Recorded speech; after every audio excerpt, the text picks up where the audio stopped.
प्रधानमंत्री नरेंद्र मोदी ब्राजील की अपनी यात्रा पूरी करने के बाद अब नामीबिया की ओर रवाना हो चुके हैं, जो उनके 5 देशों के दौरे का अंतिम चरण है, जिसकी शुरुआत 2 जुलाई को हुई थी।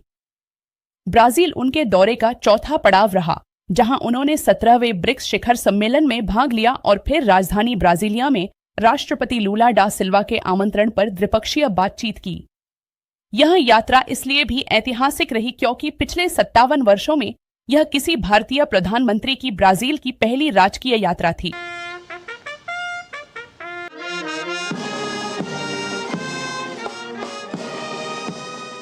इस अवसर पर प्रधानमंत्री मोदी को ब्राजील के सर्वोच्च नागरिक सम्मान grand collar of the national order of the southern cross से नवाजा गया, जिसे स्वयं राष्ट्रपति लूला ने प्रदान किया।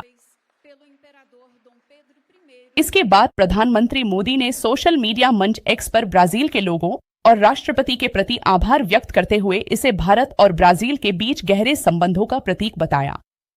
द्विपक्षीय वार्ता के दौरान दोनों नेताओं ने व्यापार को विविध क्षेत्रों में विस्तार देने, स्वच्छ ऊर्जा, सतत विकास और जलवायु परिवर्तन से निपटने जैसे अहम मुद्दों पर सहयोग बढ़ाने की प्रतिबद्धता जताई।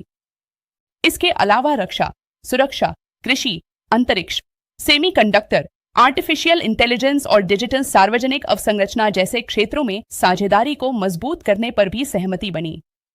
संयुक्त प्रेस वार्ता में प्रधानमंत्री मोदी ने राष्ट्रपति लूला को भारत ब्राजील रणनीतिक साझेदारी का प्रमुख शिल्पकार बताया और यह लक्ष्य रखा कि आने वाले 5 वर्षों में दोनों देशों के बीच व्यापार 20 अरब डॉलर तक पहुंचाया जाएगा। प्रधानमंत्री मोदी ने पहलगाम आतंकी हमले के बाद ब्राजील द्वारा दिखाई गई एकजुटता और समर्थन के लिए भी विशेष रूप से धन्यवाद किया। मैं इस सम्मान को भारत के प्रति उनकी गहरी प्रतिबद्धता और हमारी अटूट मित्रता को समर्पित करता हूं। हमने आने वाले 5 वर्षों में द्विपक्षीय व्यापार को 20 बिलियन डॉलर तक ले जाने का लक्ष्य निर्धारित किया है। ब्राजील यात्रा के समापन के बाद प्रधानमंत्री मोदी अब नामीबिया के लिए प्रस्थान कर चुके हैं, जो इस दौरे का अंतिम चरण है।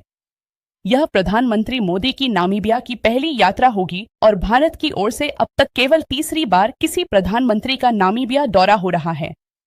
इस ऐतिहासिक यात्रा के दौरान प्रधानमंत्री मोदी नामीबियाई संसद को भी संबोधित करेंगे।